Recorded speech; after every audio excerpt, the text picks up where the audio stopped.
আসসালামু আলাইকুম বন্ধুরা। দেখেন দেশের কি অবস্থা, কি পরিস্থিতি। সাধারণ জনগণ ব্যাংকে টাকা রাখছে, সেই টাকা নিরাপদ নয়। লুটপাটকারীরা সেই টাকা লুটপাট করে খাইয়া লাইছে। এখন যার টাকা সে পাইতেছে না, ব্যাংকে দাঁড়ে দাঁড়ে ঘুরতেছে, কেউ টাকা পাইতেছে না। এই লোক এই টাকা দিয়ে তার চিকিৎসা করাবে, শেষ টাকা পাইতেছে না। এরকম হাজার হাজার লোক, হাজার হাজার কোটি টাকা ঋণ খেলাপি মানুষের।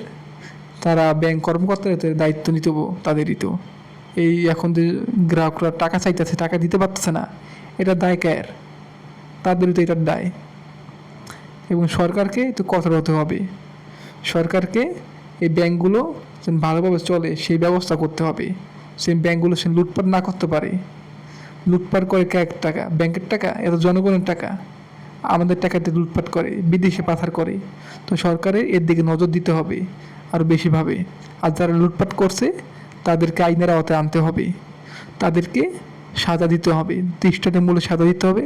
তাহলে ভবিষ্যতে কেউ আর এরকম সাহস পাবে না ব্যাংক লুটপাট করার। জনগণের টাকা, এই জনগণের টাকা তো এখন জনগণ দিতে হবে।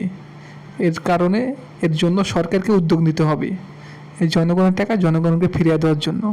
তা না হলে জনগণ কার কাছে যাবে, কার কাছে টাকা চাবে? তার নিজের টাকা সে নিজে এখন পাইতেছে না।